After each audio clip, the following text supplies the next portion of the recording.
Argument next in Case 22-1079, Truck Insurance Exchange versus Kaiser Gypsum Company. Ms. Ho. Thank you, Mr. Chief Justice, and may it please the Court. If anyone is a party in interest entitled to be heard in this Chapter 11 case, it's the insurer, Truck, who will pay virtually every dollar the debtors owe the asbestos claimants. Yet the Fourth Circuit's rule denies that insurer a voice. That rule, which my friends barely defend, violates the text, context, and history of 1109B. It also defies the practical reality that Chapter 11 cases are, as this Court has recognized, collaborative, working best when all stakeholders come together at the outset to hash things out. Congress recognized that reality and spoke expansively in 1109B to extend the right to be heard to any issue. Congress also gave courts a duty to ensure compliance with the code and invited broad participation to help discharge that duty. 1109B's breadth is a feature, not a bug. It's now common ground that a party in interest is one who could be directly and adversely affected by the case. That's Truck in at least two ways. First, it's the insurer, paying the vast bulk of claims against the debtors. In the government's terms, it's a contracting party. From the start, then, Truck's rights could have been directly and adversely affected by this case. The proof of that pudding is in the plan finding, which resolved a key coverage dispute against Truck. Second, Truck's a creditor for millions in insurance deductibles. For both reasons, 1109B's plain terms entitle Truck to be heard on any issue. In silencing Truck, the Fourth Circuit violated those terms by limiting who a party in interest is and what issues they can raise. I welcome the Court's questions. Ms. Ho, at what point do you determine the status of party in interest? Thank you, Justice Thomas. At the outset, Section 1109B's text refers to be heard under any issue in this case. So we think that has to be an ex ante inquiry, in part because there are other provisions of the code apart from 1109B that affect parties in interest that don't depend on a specific plan or any plan. Well, in this case, the determination at the end was that Truck was not negatively affected. How could you determine that at the beginning of the proceedings? Yes, Your Honor, because I think the question should be could the entity be affected by the Chapter 11 case? And as the insurer, there are any number of ways that Truck could have been affected. It could have been affected by a plan that resulted in the one as we were seeking with fraud prevention measures, or it could have resulted, as had happened, in a plan that didn't include those. We came into this Chapter 11 proceeding as a creditor. The proceeding could have resulted in our claims being impaired or unimpaired, and you don't know that until the end, but that doesn't – the language of 1109B speaks to a creditor.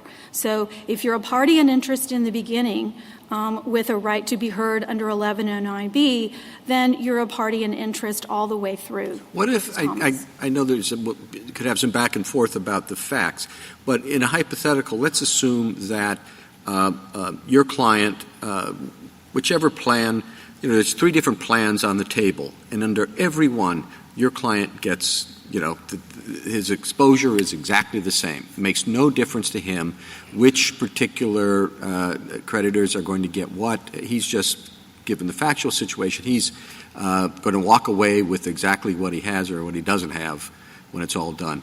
In what sense does he have an interest in how his assets are distributed or what the liabilities are? In other words, although he is you could identify where he is going to be on the hook or not on the hook, but at the end of the day, everybody agrees it's not going to make any difference. Now, does he still get to participate because his assets are going to be used in some form or another? Yes, Your Honor. And this goes, Mr. Chief Justice, this goes to, I think, the colloquy I was having with Justice Thomas about the importance of the ex ante determination of who a party in interest is, right? It's somebody who could be directly and adversely affected. And I think under my hypothetical, he's going to be adversely affected to exactly the same extent or not affected at all. I think as long as in the course of the case that entity is directly and adversely affected, and I think one way that we know that, Mr. Chief Justice, is because if you look at 1109B, one of the entities that's expressly listed is a creditor. And we also know that different provisions of the code, it matters whether you are impaired or unimpaired, right? So in other words, you don't get a vote on a plan if your interests are not impaired. But that is different than being heard. Yeah, we also know that in these proceedings there are some creditors that are just not going to get anything because of their particular status and all that. Now, I suppose you want to say these technically under the rule he can go in, and maybe that's a difference in this case. But is a party in interest, is that the same test for that, Article 3? That's our position. Our position, which is the position adopted by the Third Circuit, is that the test for that is Article 3. Well, under Article 3, if you're not going to be injured at all because the proceedings, you're not going to get any money or you're not going to have any left or whatever it is, I don't know that would satisfy Article 3. Just because people are going to be fighting about who gets your money, but the one thing that's clear, it's not going to be you.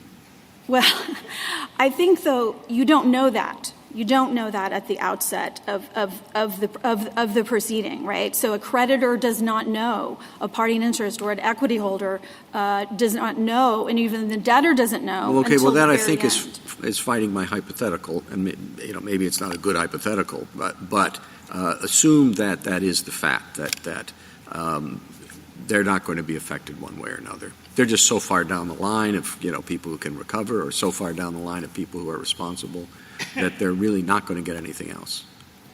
I do hate to fight your hypothetical, Mr. Chief Justice, but I do think such a person, I guess maybe I'm fighting it because it's hard to know. It's maybe impossible to know at the outset of any proceeding whose ox is going to be gored and how much. That is very much an open question. That is why Congress in 1109B set a big table so that all parties in interest can come and participate and be heard and work out the negotiation among the parties who have a stake, who could be directly I guess I'm not sure, yes. Ms. Ho, how your at the outset rule fits with your Article 3 rule. Mm-hmm. Because as you just suggested, at the outset, there's going to be a lot of things you don't know.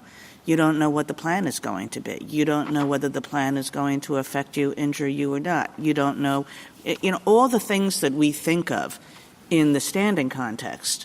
Is there imminent injury? Is there some traceability? At the outset, many people won't have the answers to those questions. So I guess I can understand an at the outset rule, and I can understand an Article 3 rule, but I'm not sure I can understand both of them together. Sure. 2 points to that, Justice Kagan. To start, we do think that party in interest is coextensive with Article 3, but you wouldn't have to agree with me on that to agree in terms of who a party in interest is under the statute. But secondly, I do think there is. So your first answer is you're willing to give up the Article 3. Well, I don't think I just wanted to make clear, Your Honor, I don't think you don't have to agree with me. Yeah, that's a fine answer. On Article 3. We do think it is coextensive, as the Third Circuit has held for a dozen years, and I don't think there's any tension between that and ex ante. I think the way to think about it is it's basically, do you have standing, and just disaggregating that from the merits, right? What a plan will actually do, or how the proceeding will actually unfold. In the same way that this court, doesn't let the standing inquiry determine the merits, I think it operates the same way in 1109B and the party in interest discussion and analysis, is that you're looking to see could these proceedings directly and adversely affected. I think as to traceability and redressability, I think those requirements of Article 3 will virtually always be satisfied in every case where there's a party in interest, right? Can I yes, break Justice this down? There are various points at which you decide standing. One is at the beginning of the suit. And I think this is not an Article 3 court, this is an Article 2 court. And it's not even a full court because it can't do everything an Article 3 court can do.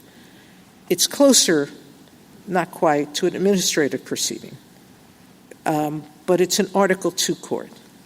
And generally, a party in interest is anyone that could be affected by a plan. The plan hasn't come into effect, but you could posit 1,000 different ways that a plan could directly financially injure someone. The chief is positing a case where there's just not enough money, they're never going to reach down here. But you don't know that because you don't know what claims are going to be disallowed, whether some priority claims are not going to be accepted. There's just that's what you're saying about the unknown. Yes. Now the question becomes, when you get to the point that a plan, and this is the point we're at, when we get to the point that a plan is in place, now the question is, who can object to that plan, correct?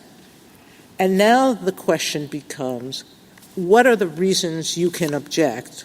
And you're saying, because this plan as structured not only violates the terms of our contract, it also violates the terms of the Bankruptcy Code. You're saying that there's a separate good faith and fair dealing and equal treatment requirement under the Bankruptcy Code, and that this plan violated that, correct? Correct, Your Honor.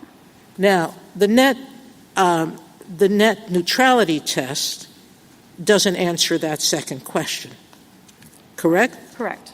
Because whether or not if this plan in some way has treated you differently from the debtor's other debts with no reasonable basis to do so, that could breach the Bankruptcy Code, good faith and fair dealing, correct? Correct. All right. So now, it's possible after we go through all of this that the court below will say, nope, it doesn't breach it, but you have a right to be heard on that. That's what you're saying. That's the standing, correct? Yes. Yes. So that's the difference between you can't flip things and get to the merits in that way. You have to look at that standing issue on the basis of the moment the plan is there, I'm being affected by the plan. It's possible that that effect won't rise to the level of something that I will be given something to, but I have a right for them to hear me out on this, correct? Correct. Can I ask you about the difference between your view and the government's view? I understood the government's view to be narrower, but that you would also be covered by it. So do you reject their sort of contract-based determination here? No, not at all, Justice Jackson. And I don't see the government's position as a different test. Do you agree it's narrower than yours?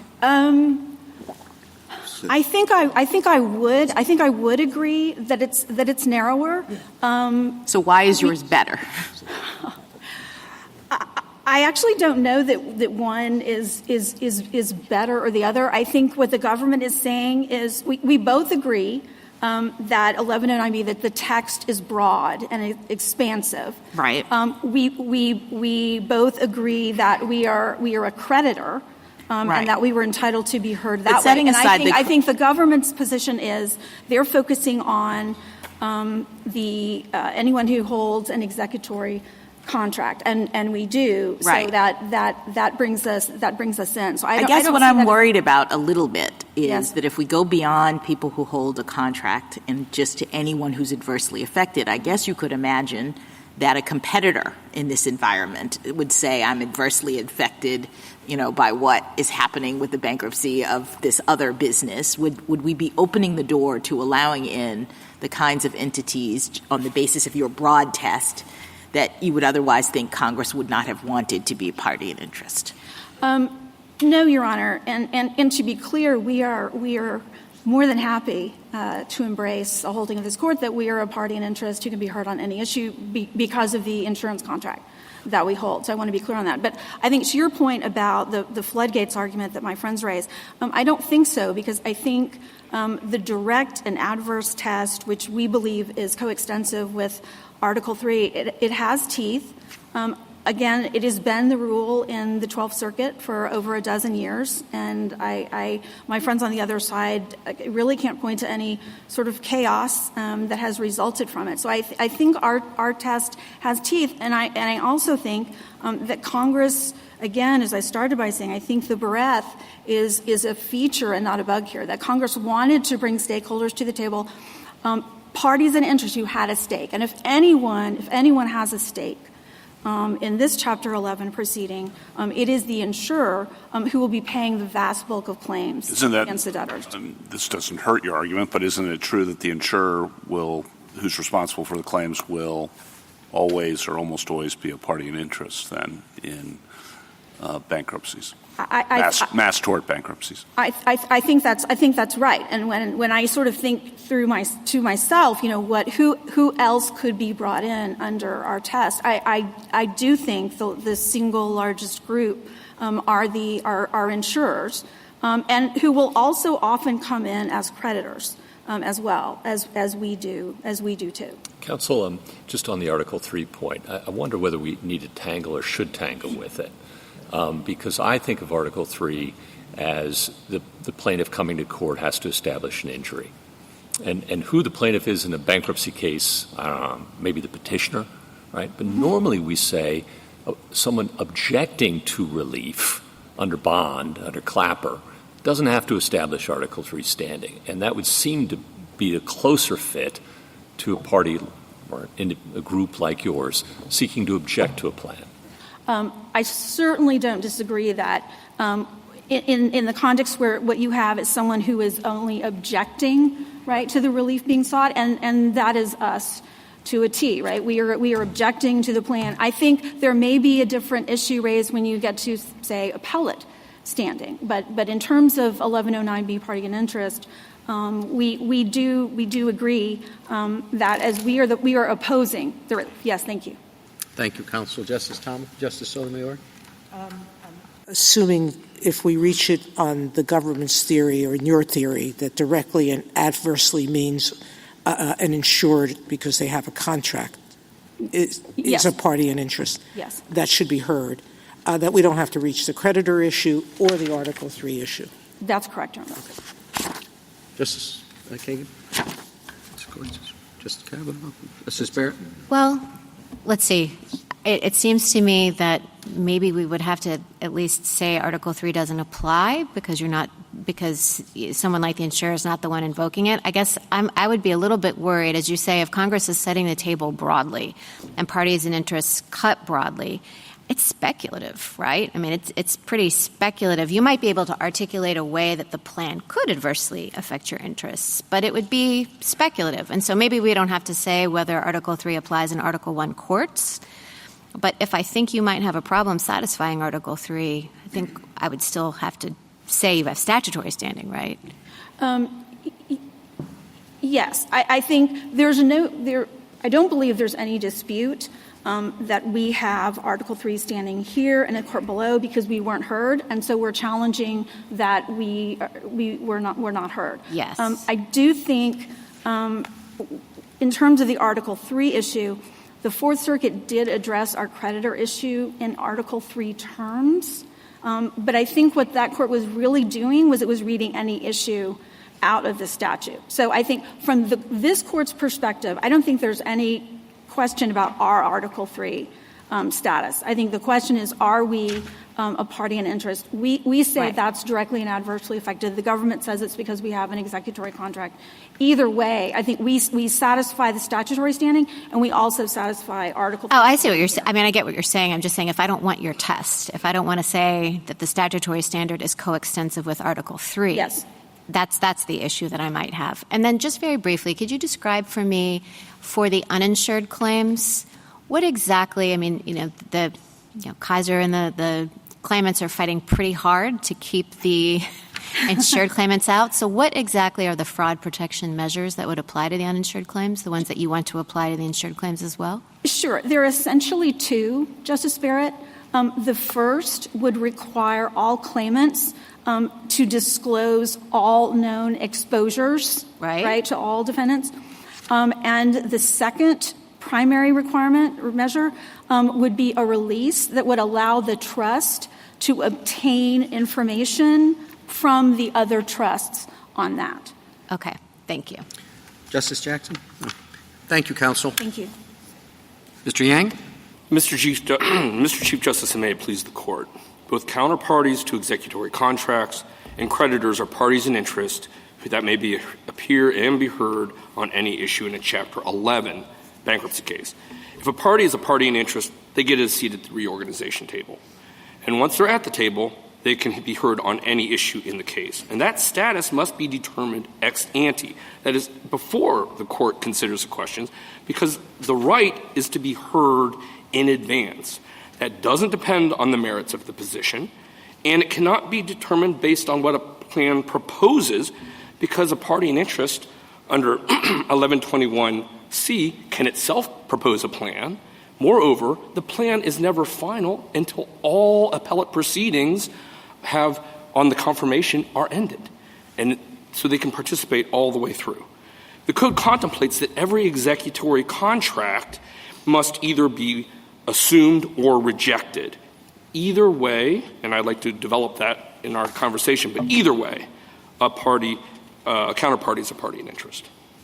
I'd be happy to follow up on that. Mr. Yang, what's the difference between your view or your approach to 1109 and Petitioner's?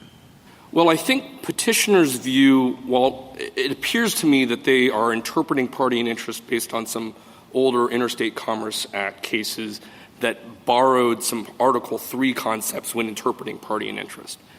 We just don't think that's a term of art. It's not clear to me that they actually say that you have to have Article 3 standing to raise an objection. I think that's more based on the term, and the Article 3 ideas were incorporated by reference to the cases. So I'm not sure we disagree about Article 3. We just disagree about the interpretive method. Our interpretive method just goes to the text. The text is broad. It's not so broad as to get amici or people with very tangential views in the case. But in this case, it certainly applies expressly to creditors, and I think it applies to parties with executory contracts. Because remember, executory contracts under 365 are either going to be assumed affirmatively or rejected. And if assumed, sometimes they're assigned to somebody else. Now, if the debtor seeks to assume a contract, they have to satisfy Section 365's standards that protect the counterparty. If there's been some kind of breach, it has to be cured. Certain contracts cannot be assumed, and the counterparty can object. Among other things, the counterparty has an interest in the debtor's ability to fulfill that contract going forward, and the debtor has to move to assume a contract. It has to show that the business judgment standard has been met. A counterparty can reject. Now, if the debtor wants to reject the contract, Justice Kagan, your opinion in Mission Products Holdings addresses this, that results in a breach of contract. It results in a claim, and then the creditor is a claimant. And I'm in a real good position because it's usually a pre-petition claim, and you get pennies on the dollar in most contexts. Either way, assumed or rejected, they have an interest. Now, that's reflected not only— Mr. Yang, in an old case of ours, we used the term adversely and directly affected. Do you accept that standard, or do you think we should not have a standard like that? I'm not really sure where that standard comes from, except unless you are drawing from Article 3. We don't really object, I think, to the outcome of having some direct effect. Whether you're adversely affected, though, I think is the wrong question. You have to have the potential to be adversely affected in the bankruptcy, because that's what the reorganization is. You bring everybody in who has a potential to be affected, and you work it out. So going back to the pre-code Bankruptcy Act. And sorry, sure. If I could just follow up. You too, and this is just like Ms. Ho said at the outset, this is and what if you don't really know whether you have any interest in this until the middle of the thing? I mean, I can imagine many events taking place, including there's now a plan on the table, and now you look at the plan on the table and you think, oh, my gosh, I could be affected. It just seems a strange thing in a bankruptcy proceeding, which is fluid and has many twists and turns, that you would say, do this at the outset and apparently only at the outset. Let me answer that. I think it's easiest to answer it in context of executory contracts and creditors, right? Executory contracts, they're always going to have potentially some effect. Maybe you just, don't know what the effect is going to be. And a lot of people who could be parties in interest, just because it doesn't fit into it doesn't make rational economic sense, they don't participate, right? They just don't participate until they have a right to, but they don't until it becomes relevant. The Pre-Bankruptcy Code Act labels executory contractors as parties in interest. Why? It's because they had to get advance notice of rejection. And there's a case called King versus Barrett of the 10th Circuit, 1973. It explains that you're giving notice in a hearing so they can be heard. Currently, the current code says that the counterparty can seek an order to set a period to assume or reject. That's 365D2. Other parties in interest may similarly set that same period, but they can only do so in the context of status conferences. That's 105D2A. All of this is showing that parties in interest, that executory contract counterparties are parties in interest. Now, there's a few things that I'd like to address. One is there's a question about having a voice and not a vote. I think that goes to the question of being impaired. Impaired is what the plan under Section 1124 proposes. But there are other requirements for a plan. For instance, a plan needs to be feasible. So if you're a creditor and the plan proposes satisfying everything, but it satisfies it in a way that's not likely to end up being implemented, you can object under 1129A, I think it's A11, that the plan's not feasible. So the impairment just talks about the separate requirement that the classes vote. It doesn't address your right to be heard, which, by the way, is not only a right to be heard to object, but it's a right to be heard to support the plan, right? If you're not impaired, you may well want to come in and support the plan. The floodgates question, it largely turns, I think, on the question of any issue, not the problem of party and interest. Like, take, for instance, the vending contractor that everyone's talking about. The problem is not that a vending contractor gets to come in and be a party in interest and participate with respect to the vending contract, whether it's assumed or rejected or interpreted in a way it doesn't like. The concern is that it's also heard on any issue. But the text of 1109B and its history, the evolution of expanding those groups that can speak on any issue, foreclose any real textual ability to say, oh, you can only participate on certain issues. Any issue means what it says.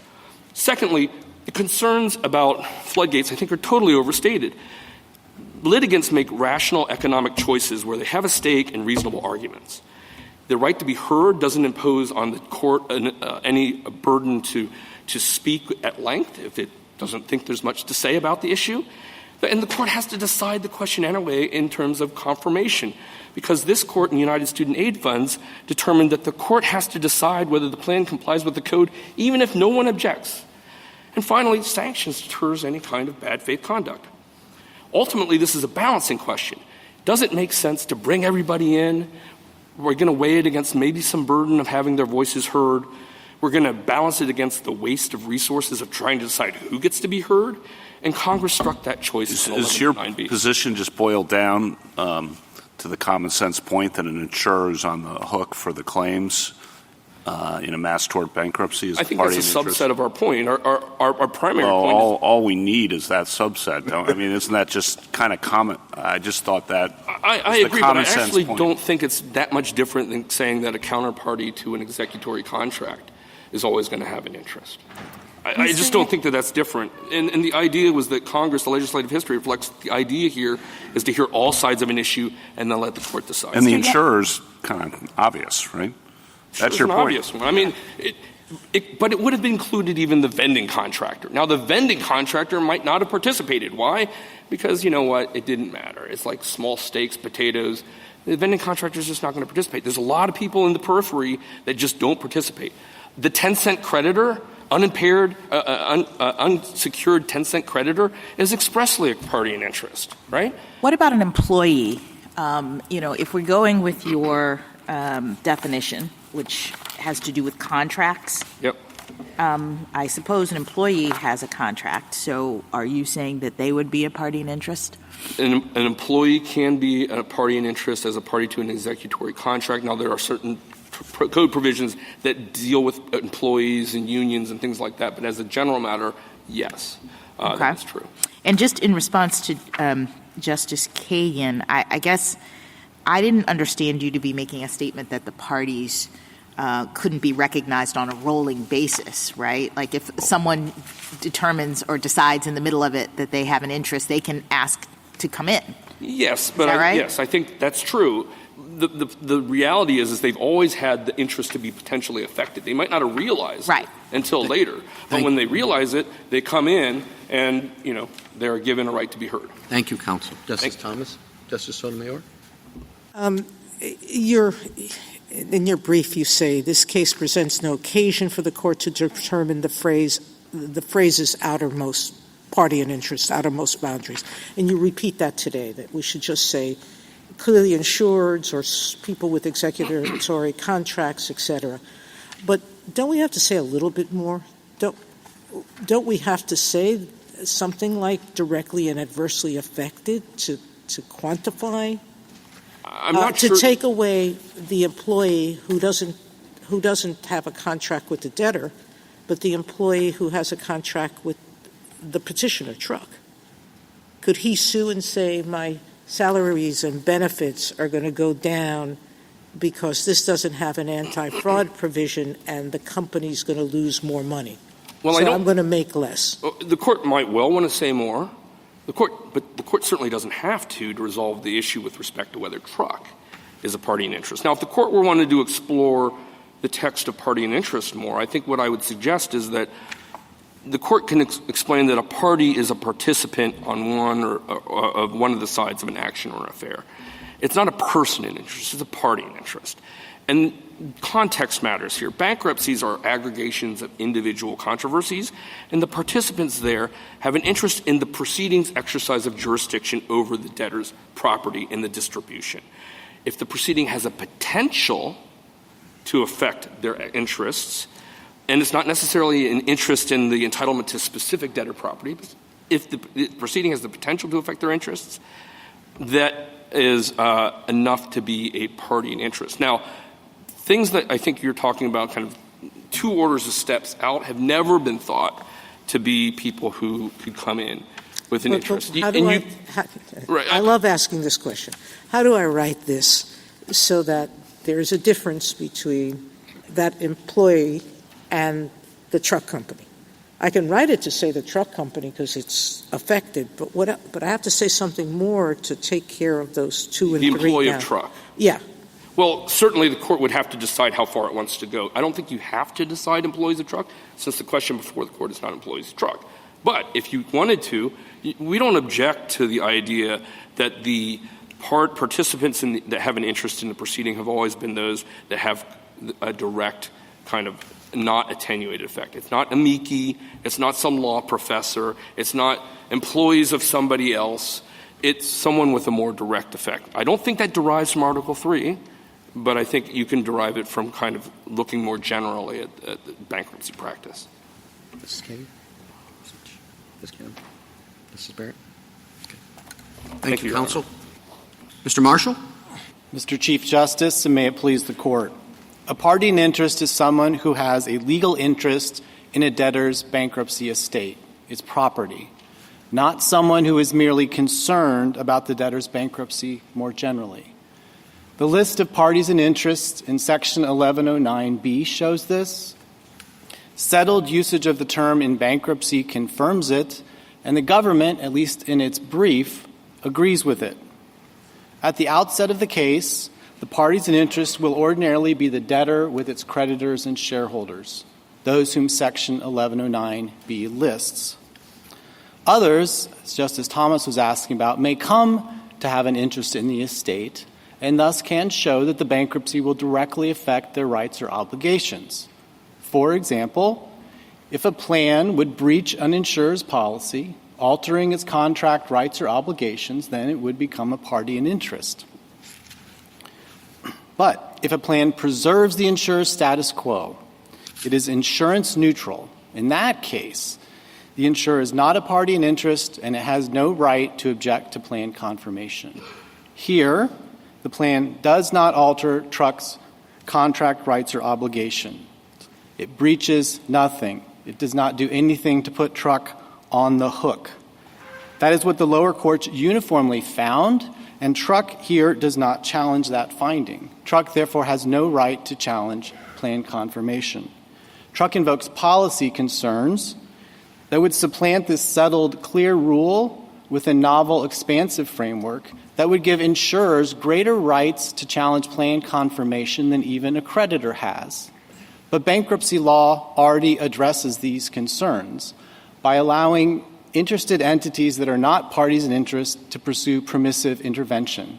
Truck simply ignores that tool. I welcome the Court's questions. Mr. Marshall, at the beginning, at the outset of these proceedings, bankruptcy proceedings, Truck was a creditor, and Truck certainly, from its vantage point, was a party in interest because of the being the one insurer for all of the claims, many of the claims here. So do you think we should look at the filing period as a point to determine party of interest, or should we do it at a later point? It would seem that you can't do insurance neutrality at the beginning. I don't know how you would do that.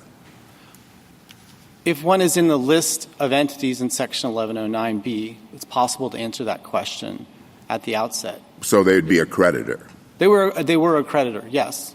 But as to their status as an insurer, the question is, do they have an interest in the debtor's bankruptcy estate? And at the outset of the case, it was obviously a no. But then when a plan is submitted and they want to claim that that would breach their policy rights and give them interest in the estate, then that would be the point at which the threshold question would need to be decided. Let's go back a second. As a creditor at the beginning, if they are considered a party in interest, can they raise any issue in the proceedings? Under 1109B, they generally can. In the context of a plan confirmation, if they're unimpaired, they don't have the right to object. Isn't it just common sense that an insurer at the outset is going to have an interest in this because how much the insurer will have to pay will be affected by how the plan is structured? Justice Kavanaugh, they could be interested in the general sense of being concerned, which was the phrase Truck tended to use. Not just concerned, but how much they owe, how much they're going to have to pay. It's not just I'm concerned about things, how much I'm going to. And so then the question is, at what point do they come to have an interest in the estate? And if a plan is proposed that in their view would breach their policy, they certainly have the right to be heard on whether it would in fact breach their policy rights, and they were here. And the courts, all three lower courts held their policy rights were not breached. And so there's nothing about the bankruptcy case that puts the insurer on the hook. That can happen in cases. It happened in the Ninth Circuit case that's in the briefs. And if the plan actually... You're saying put them on the hook, but for how much they're going to be on the hook, that will be affected, right? I'm not sure I followed that. Nothing about the bankruptcy case changes Truck's position. If the bankruptcy case were to change an insurer's position, it would be a party in interest and have a right to object to the plan. But they want the fraud prevention provisions. What's your response to that as their interest in having those established? There's a threshold question whether they are a party in interest or not. And that depends on whether they have an interest in the bankruptcy estate. If they are a party in interest, then they would have the right to come in and raise the issues of concern, including the fraud prevention measures. But it's a threshold question. Perhaps it's helpful to think of an analogy. A creditor, as we were discussing with Justice Thomas, has a right to raise any issue under 1109B. But there's a threshold question whether you actually are a creditor. So you can come in and you can say you're a creditor. You don't actually have to move to intervene. And if somebody challenges that, then the court has to decide, are you a creditor or not? Why are you fighting this so hard? Why do you want truck to not even be heard? Just what is your motivation to be fighting this so hard? We have a deal with the creditors. We think it's a valid deal and a good deal, and we want to be done with bankruptcy. And we don't. Truck is coming in to try to blow up the deal that we have. Can I stop you a moment? I am looking at the brief of Amici American Prosperity Casualty Insurance, and on page 15, they explain that once the plan is approved, this plan, under your terms, it obtains a discharge, the debtor, and the protection of a channeling injunction. Now all the claims are going to go through the trust and not to you. The debtor has no ongoing incentive after the plan is approved to limit the cost of defending, paying claims, and any liability on those claims. You lose it. That's the benefit bankruptcy gives given you. And the claimants, their incentive for this plan is that they don't want the anti-fraud provisions. So who's protecting the insured?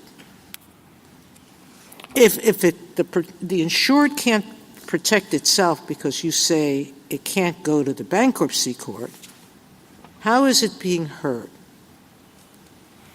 Because what you're suggesting to us is that they don't have a right to say the plan is violating a bunch of other provisions of the code, 1129A, or permitting the differential treatment of people who are owed money or of claimants. I mean, I just don't understand your argument.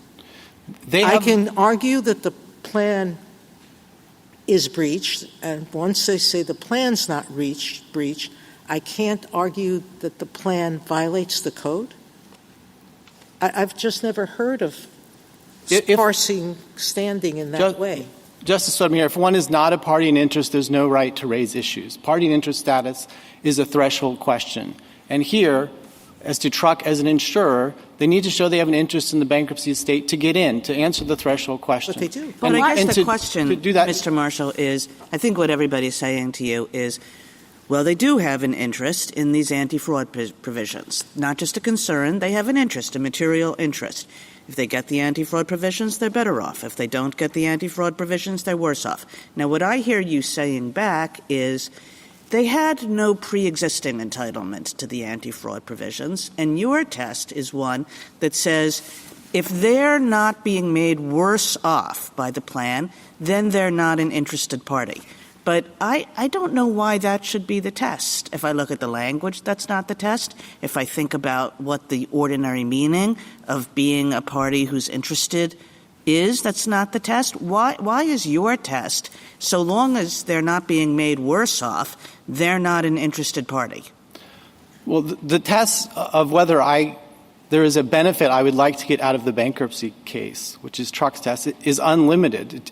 Anytime you could imagine a hypothetical plan that would be better off for you. That's a practical concern. And I think, the practical argument against it is it's pretty costly to enter into these proceedings, and nobody really does it unless they have a serious interest. And anyway, bankruptcy courts have docket management techniques. And anyway, just putting aside the practical concerns, is this a floodgates problem or is it not a floodgates problem? I don't really see why your test, which is are you being made worse off or are you being made or is it, are you just being held to the bargain that you initially had? I don't see why anybody would think that that's the way to answer a question of whether you're interested in a proceeding.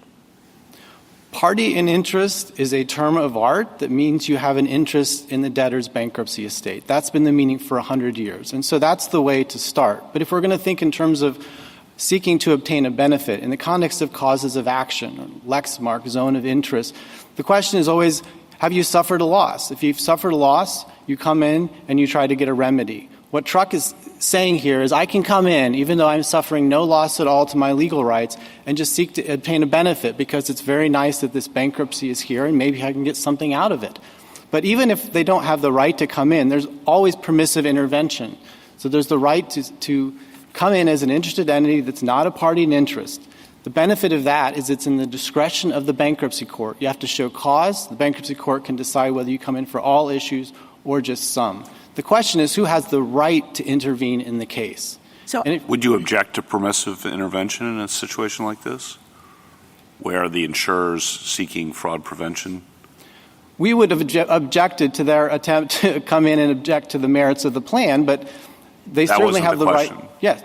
The question was they could have sought to pursue permissive intervention under 2018 to get to the merits of the plan. Would you have objected to that? We probably would have opposed that Why? for all the reasons that we're otherwise opposing. You just don't want them to be heard.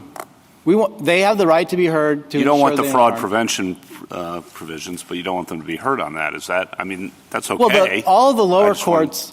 I mean, they were heard on that. All the lower courts ruled against them on the merits as well, but the bankruptcy and the district court, although the Fourth Circuit didn't get to it. It's good to keep in mind, if we're going to be talking about the policy concerns, that bankruptcy is just not about get everybody to the table. It's also about having an efficient and expeditious proceeding that makes it possible to resolve what is ultimately a question about the debtor and its creditors, or in some cases, its shareholders. Well, it may not be about getting everybody at the table, but you do want all the creditors there, don't you? Yes, you do want all the creditors there. Well, they're a creditor. As to the plan that's at issue here, they were an unimpaired creditor, and an unimpaired creditor does not have the right to object to a plan. That's Section 1126F. But at the time, Mr. Marshall, the language, you agree that they had an interest in the plan finding, right? About the good faith and about whether this was going to be collusive. Everybody said below that they had an interest in the plan finding was a threshold question that they certainly had the right to litigate. Right. And they did have an interest as a creditor because of the deductibles that were due, right? They were a creditor. As to the plan at issue here, they were unimpaired and didn't have the right to but that's looking ahead to the plan. I guess what I want to say is that 1109B says that a party in interest, including our list, may be heard on any issue in a case under this chapter. So if they can be heard on the plan finding, or if they're a creditor, I guess I don't understand why on the text of that provision they can be so limited and say, well, you can't bring up anything else, even though the text says any issue. It doesn't limit it in that way. I'll address that in two respects. So the plan finding, again, is the question of whether they are a party in interest in the first place. It's a threshold question. It's like deciding jurisdiction or statutory standing. You have to get through that to get to the merits. So as an insurer, nothing about the plan finding changes whether or not Truck is a party in interest. They're not. As to a creditor, we're talking about the right to object to a particular plan that leaves them unimpaired. And although 1109B has that general language, 1126F more specifically says that an unimpaired creditor is presumptively conclusively Mr. Marshall, presumed to have maybe I'm not accepted. Understanding about the plan finding. I mean, it's true that at the end the court said that Truck wasn't harmed, but what if the court had decided otherwise? In the beginning, they don't know whether it's going to be collusive or violate Kaiser's duty of good faith, right?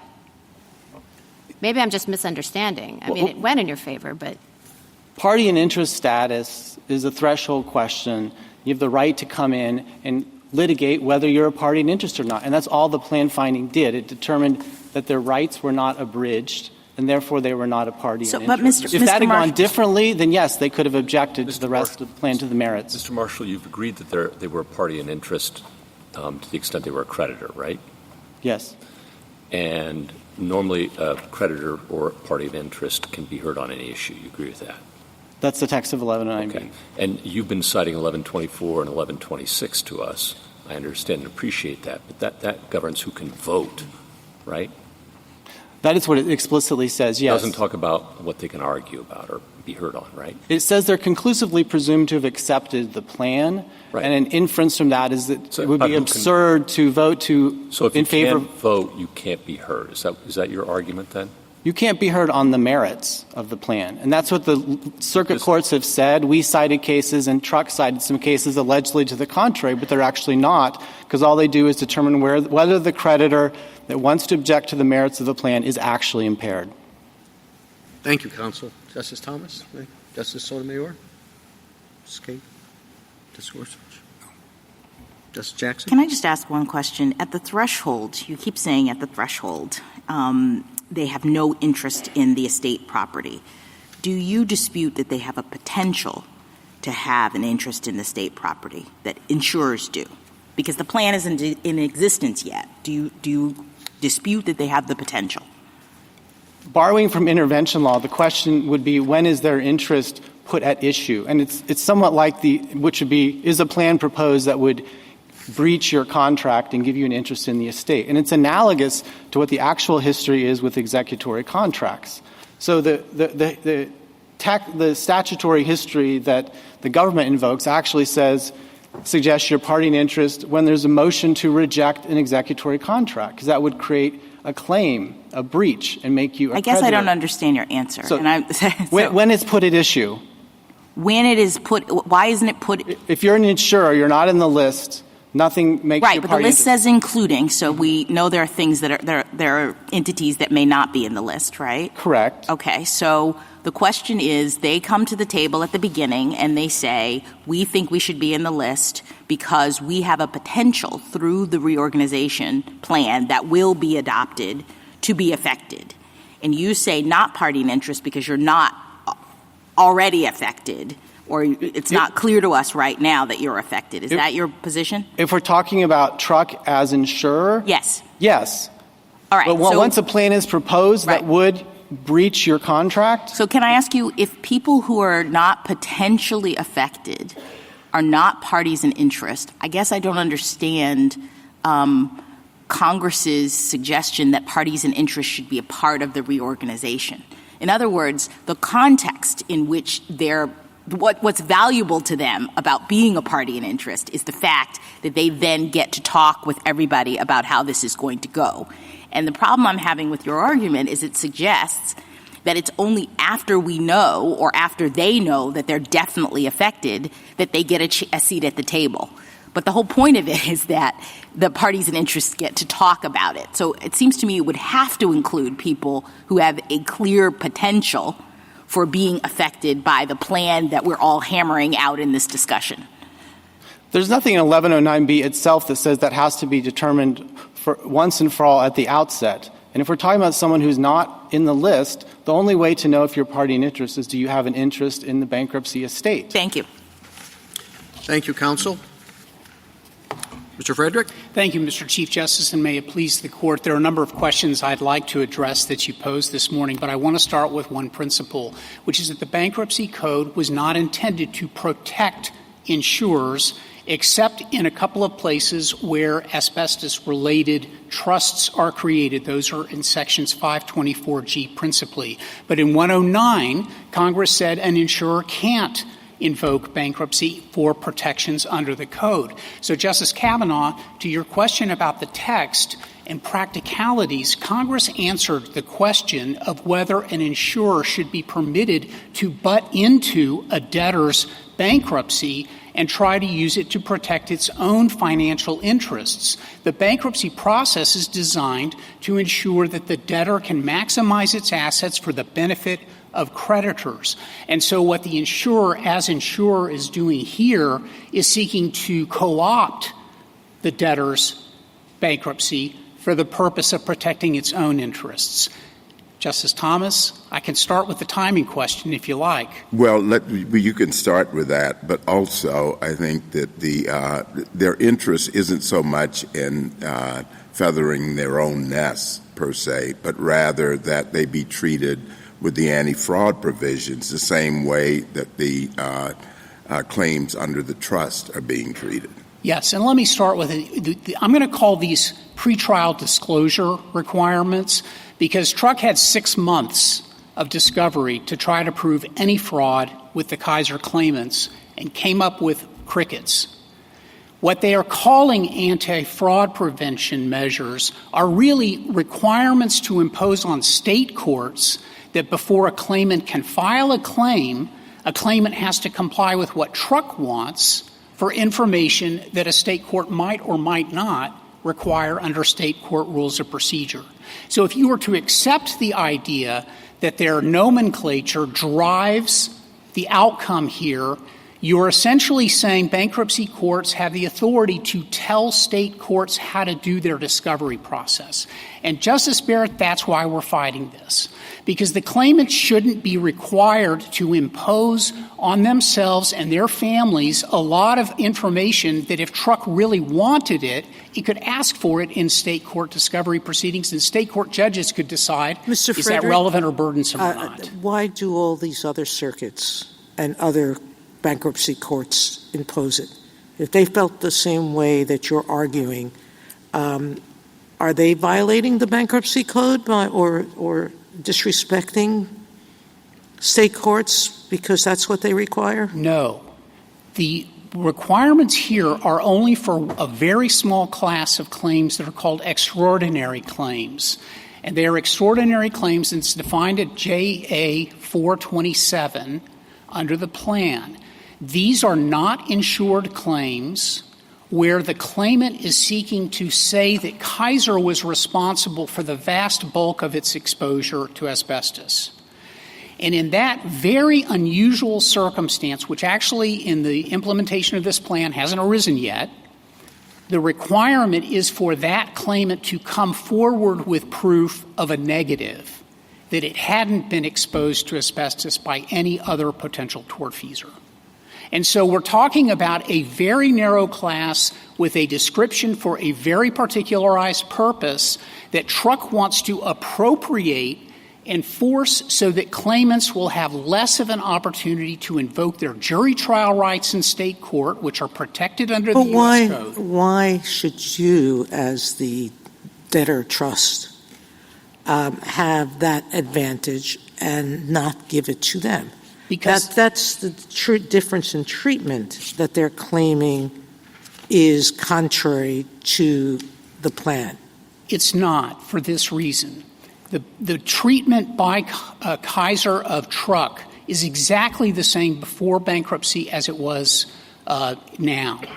Truck agreed but bankruptcy contractually. Changes everyone. It changes who the debtor is to the trust.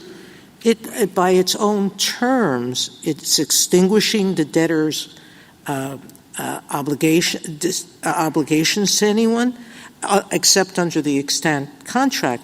But the incentives are different. There's inherent change. That's why the principle of insurance neutrality, which was developed 30 years ago in the courts of appeals and has actually followed in every single court of appeals that has addressed this question, has looked at whether the insurer's legal obligations are altered, and if they are not. Then circle back to my initial question. Other bankruptcy courts have imposed these same requirements, and they've done it. Are they breaching bankruptcy law? Are they stepping on state courts in an improper way? What are they doing? And why are you fighting something that you admit your claimants in discovery might well have to give up? Because it's up to the state court to decide that. Why? Because they're the ones that will be superintending discovery. But what does that have to do with the cost? What does that have to do with anything? Meaning, if you eventually, in most jurisdictions, will have to give up something like that, because there is very few jurisdictions who would say they have to pay the entire cost if there's multiple exposures, or they have to pay the entire cost if other people have paid you. That's all that's being sought. It's more than that, Justice Sotomayor, which is why they're fighting so hard for it. And I want to make this very clear, that the point of the extraordinary procedure is because the trust itself is having to pay the claims. They are not insured by definition. And that's the whole point. You're trying to give yourself something more than you're giving someone else, and you want to reach into their pocket and say, I'll give myself more than you. Because the contract of insurance, which they litigated for 19 years in California state courts, definitively determined they will have to pay the claimants who are insured. So I think I'm getting the equities of this, Mr. Frederick, as you describe it, is that they had a contract and they've been protected as to that contract, and they're just looking to get a better deal now and to kind of take advantage of the bankruptcy. So I'm getting the equities here.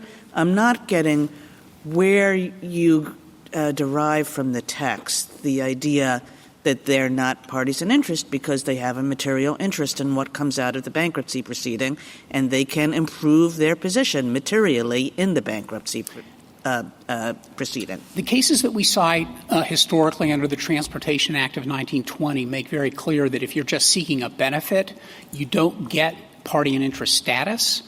You have to show aggrievement and harm to your pre-position. So those are some 1920s cases. Do you have anything in the text that can suggest that the text has incorporated that view? We don't have anything like that, although I would point to the history that the debtor's brief very helpfully lays out, which explains how the origination of the Bankruptcy Code went through these iterations and accepted those principles for party and interest. And I think that it makes sense from an Article III perspective, too, because the other side is essentially saying Article III has no role to play here, where a bankruptcy process is a multifaceted fight over a res. What is the debtor's estate? Who gets that property? And so those claims are going to be somewhat flowing in and out. And it is imperative in the 524G context that you recognize Article III has a role to play. Why? Because the district court has to enter the final injunction. The bankruptcy court does not have the authority to do that under the statute. Mr. Frederick, I certainly get your arguments and why they might persuade a bankruptcy court to rule for you and not require these anti-fraud provisions. But I think you've admitted that a court can do those provisions, and they have done them in other cases lawfully, right? For the trust's benefit, but not where there's an insurance neutrality clause. So the question becomes, can they be heard? That's the only question before us. Can they be heard at all? And I guess I'm struggling on that one. We're not discussing the power of the court. We're not discussing what it might rule. We're only discussing who can be heard. And I think you have to acknowledge that there are creditors who can be heard, even if it's a virtual certainty that they will get nothing or a virtual certainty they will get 100 cents on the dollar. Right. They still can be heard. They can be heard until the point where their impairment is determined. Well, they may not have a vote, but they can be heard on any issue. No? Until their impairment has been determined, Justice Gorsuch. That's the key point. Where do you get that from? 1126F. That's who votes. But the point of voting is who can hear, and the whole point of the chart, which you can see the bankruptcy court's determination, is who's impaired or not, because the bankruptcy court has to get to an end place. There were a dozen insurers here, and under their position, there is no limiting principle to any of those insurers who could continue to fight because they want to get benefits out of a bankruptcy process that Congress foreclosed. Do you agree on Article 3 that's with respect to a plaintiff coming to court and not with respect to those who object under bond? No, Clapper? I don't agree with that. You disagree with Bond and Clapper on that? I think Clapper is actually more helpful for our side. What about Bond? Justice Bond, I think that the point is where the effort by the objector in this situation is seeking to get a benefit and must show under Article 3 that it has injury in fact that is redressable and traceable to the plan. Here, the truck can't satisfy either because its redressability problem is really because they think state courts are not going to be adequate to police fraud, and they are not able to trace their harm as insurer to the plan because of the insurance neutrality provision. And so I think there's a very serious Article 3 question here that a truck has essentially glided by in this argument this morning, but I want to urge you to take that very seriously because it can't be the case that we have like a law school seminar, anybody who wants to come and talk gets to talk. The whole point of a bankruptcy proceeding is get to a confirmed plan. And the only way to do that is to weed out the people who have something that they want to say and to have different threshold provisions. So, Justice Thomas, I wanted to get back to your timing question. At the disclosure statement, the debtor has to present a plan that is where the issues of insurance neutrality typically are going to be addressed. And at confirmation, we are knowing then that the creditor is impaired or not impaired. So those are the two key timing mechanisms. It can't be at the outset of a bankruptcy because there isn't enough known about the nature of the estate. Well, if he's not impaired, doesn't he have an interest in making sure that doesn't change? He does, but that's where the confirmation of the plan comes in. And that's why, if you look at the chart, Mr. Chief Justice, this group is unimpaired, this group is unimpaired because they are paid in full. And Truck was paid in full for its premiums. So it is not an executory contract, which under the Verne Countryman definition was where there was lack of performance on both sides of the contract. Here the debtor performed on the contract. The debtor paid all the premiums. And so it is a non-executory contract, which I think helps give the lie to the government's position that calling something an executory contract is somehow going to solve the problem here, where you've got performance that is occurring at different levels and at different stages. And that's why the DOJ policy manual itself says be very careful about invoking executory contracts because they are not defined in the Bankruptcy Code, and it's very difficult to know how to administer them in practice. And so for the government to be suggesting that you have a test here that is so malleable, where the interests of claimants and creditors is critically important to understanding how to weed out the various muckrakers, where and I would point you to the policy holder's brief, pages 12 to 14, which talks about just how long the insurers have an interest. Why? Delay is profit maximizing. Every day insurers do not have to pay on their claims is a good day for the insurers. And so they have every incentive to tell their lawyers, go in and object to everything, because that will delay the process. We could have had this plan confirmed 5 years ago. The only objector was Truck. Every other insurance company agreed to the plan.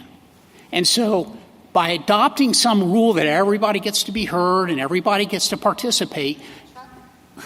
Truck on the hook for the majority of claims? Truck and other insurers. But isn't Truck responsible for the lion's share? That's what they say, and I have no reason to doubt it. But Justice Barrett, where do you draw the line there? Do you say that an insurer that's responsible for 2/3 gets it? We heard that. I was just saying that it means less that other insurers didn't object if they didn't have the same stake in the claims. We don't know what the comparative issues are. The excess insurance part is under a confidentiality standard that I have not seen, and I can't tell you in court what that entails. But what I can say, Justice Barrett, is that it can't be a size issue, because there's no way to draw a line on a size issue. Where do you say it's a quarter is enough, or 6 insurance companies that each have an equal stake is enough? How do you? Can I ask you a timing question? Can you be a party in interest? I'm just trying to understand your point about how things change as a plan's developed. Chief, do you want me to no. Stop? Go ahead. Can you be a party in interest at the beginning and then not be a party in interest as it becomes clear your interest isn't impaired? Is that what you're saying? I'm saying that impairment is treated differently. So you can be a creditor and a party in interest, but you are not allowed then to vote on a plan and thereby exercise your voice through your vote. Okay. The code treats that differently, and it's odd to suppose that an unenumerated party like an insurance company is treated better than a creditor. Thank you, counsel. I just want to follow up. You were just making the point that you can't draw that line. I mean, the law does that all the time, right? I don't care where it is, and it may be the majority or a significant part of it or whatever. And that's why I think looking to the guidance of the courts of appeals is actually humbling at one level, but also instructive. For 30 years, courts of appeals have looked at this idea of insurance neutrality to determine whether a plan is materially altering pre-existing legal obligations. In those cases where the court has said, yes, it is, insurance companies are allowed to be parties in interest. That's the Thorpe case out of the Ninth Circuit, the Global case out of the Third Circuit. But in those situations where there's an insurance neutrality provision and the insurance company is not able to say with any proof that its legal obligations are materially altered, the courts of appeals have said, you're not a party in interest. Well, wouldn't Truck want to have something to say about the division that you've just cited? And they do, Mr. Chief Justice, because that issue is litigated. When my friend was talking about this being at the threshold, the whole question is the insurance company's legal obligations, are they impaired or not? And that fight is a very vigorous fight. But that fight continues beyond what you're calling the threshold. It does and it is, but at a point where the plan is confirmed and we know there will be insurance neutrality, and we know that their rights as a creditor are not giving them a right to vote, at that point it should stop, and the 4 years that we've spent doing appellate litigation here ought not to be necessary. Justice Thomas? Justice Sotomayor? Justice Kagan? Can I just ask, because you called them muckrakers, the amicus brief for the professors on the other side, and you can just respond to this, says, indeed, when an insurer faces millions of dollars in financial liability, like Petitioner does here, common sense and fundamental bankruptcy policy dictate that it be considered a party in interest in the bankruptcy proceedings. So you can just, this is repeating what you've said probably, but that sounds different from muckrakers. Well, what I would say, Justice Kavanaugh, is that a party in interest has extraordinary rights. They have the right to contest the trustee, the appointment, the powers of the trustee. They can object to the lifting of the automatic stay. They can ask for the elimination of the plan. They can ask for the transformation of it from a Chapter 11 to a Chapter 7.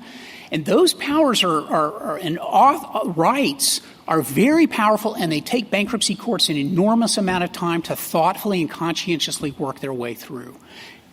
Thank you. Justice Barrett? No. Justice Jackson? Thank you, counsel. Thank you. Ms. Ho, you have rebuttal. Thank you, Mr. Chief Justice. 3 points, 2 quick and 1 a little bit longer. One, just to really underscore, 1126F, that is about voting. That is not about what 1109B about, which is being heard. 2 very different things. Number 2, on intervention, Congress did away with the requirement that parties and interests must intervene when it replaced 206 and 207 with 1109B. And 3, my friends have talked a lot about the insurer in this case trying to get something out of the bankruptcy or seek a benefit. Trying to stem the tide of overinflated claims is not seeking a benefit. It's just trying to make sure that the plan complies with the code, as bankruptcy judges have an independent duty to ensure.